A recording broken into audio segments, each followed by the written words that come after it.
Hello, and welcome to the online scientific literature searching course. This is an introduction to PubMed. In this video, I will be showing you the basics of searching PubMed. A later video will show you some of the more advanced techniques for searching PubMed. The easiest way to get to PubMed is to type in pubmed.gov in the browser of your choice. Here you can see the new homepage of PubMed. It has been recently updated, so if you haven't been on in a while, it might look different. Before we get started with searching PubMed, I'd like to show you some useful links down below the search bar. Down here, we have a few things that not everybody is aware of. Under the Learn section, we have About PubMed, a frequently asked question and user's guide, and information on finding full text. Next to this, we have a Find section. Advanced search will be covered fully in one of our future videos.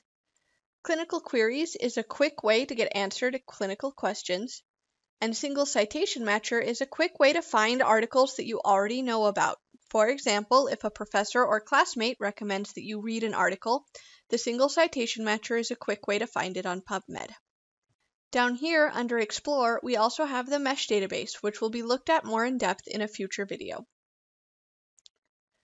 Scrolling back up, we can see that PubMed can function very similarly to Google. You can type in whatever search terms you would like and get the results just by clicking Go. Here we can see our results for the search diabetes. Underneath the search bar is the advanced search, which will be covered in a future video. Create alert will send you updates anytime an article matching your search has been published. And create RSS, which will add any new publications to your RSS feed. Below that, the results are displayed. For this simple search of diabetes, we have 762,298 results. You can sort the results by year, either using the slide along the edge, or by scrolling down and choosing a publication date within the last 1, 5, or 10 years. Additionally, you can sort your results by availability. Abstract means that only the abstract of the text is available.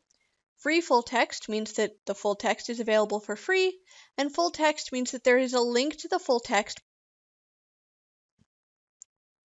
Furthermore, you can sort by article type or species that is being studied in the article. If you click this Additional Filters button, you'll see that there are many more filters available, including many more types of article, species, organize it by language, sex of the person being studied, the subject of the paper, what journal it was published in, and the age of the person being studied. You will always have this back to the top button available to you, so if you are scrolling down, you can quickly return back to the search bar. Currently, my articles are being sorted by best match.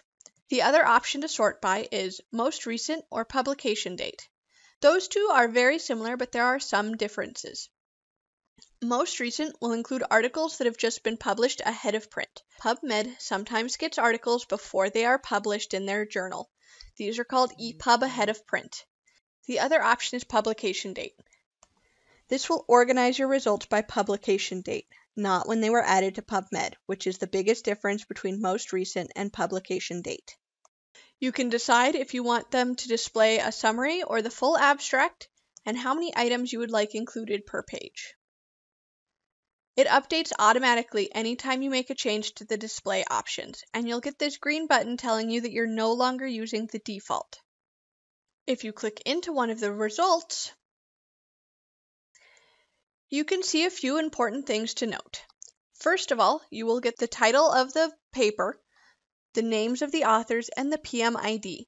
The PMID can be useful since it is a unique identifier, and every article in PubMed will have one of these. This is a quick and easy way to share articles between people. If you send someone the PMID, they should be able to search it and retrieve only the article that you want them to find. Even if PubMed does not have the full text of your article available, you should still be able to read the abstract. This can be useful in deciding if you need to order that article. If the article you want is not already available for free on PubMed, you should check the UniB Library website to see if it is available as part of our journal subscription services. Beneath the abstract, you will have links to similar articles. This can be very good in your initial searching when you're trying to find some key articles.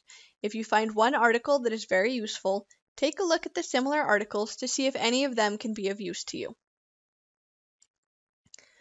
Further, we have cited by. This shows you any articles that have cited the article you're looking at, which can be another good way to find key articles or articles talking about similar topics when you're first searching. Down here you have some of the background data on the paper, what type of publication it is, and what mesh terms were applied.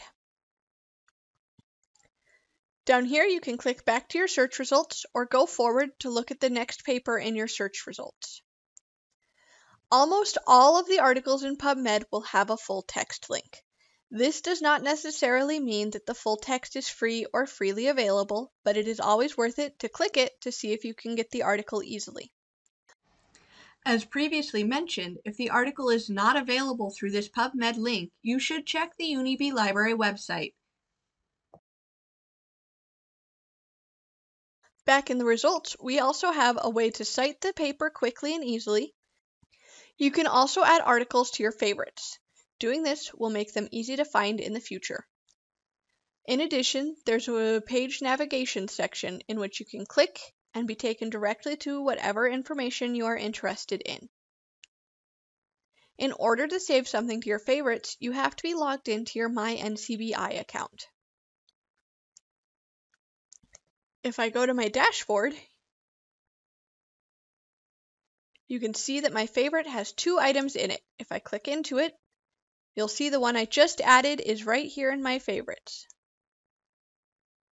You can also create collections of your own rather than favorites. You can manage collections for anything you are researching, and you can save searches so that you can research them anytime you are interested in doing so. Back on our results page, we can see what the advanced search looks like. This feature will be covered in depth in future videos. One of the advantages of the advanced search page is this details section. If you click that, it will show you exactly what PubMed searched when you put your search term into the quick search box. Here you can see that while I only typed in diabetes, it searched many different words and phrases that would cover diabetes. We'll go into more depth on how to use the OR and Boolean operators in future videos. However, this is one of the reasons why PubMed is more useful than Google. PubMed will map your term to different terms that match what you're searching for, whereas Google will only ever search exactly what you put in the search box. The search flow shown here is called a simple search and should only be used for your initial search when you're trying to figure out how much information is available. Future videos will show you how to do the advanced search, which is better for in-depth research and for getting ready to publish a paper. Thank you for your attention, and please feel free to visit our online guide to see more about future classes we're offering, as well as to schedule a one-on-one consultation. Or you can email us at support_med@ub.unib.ch.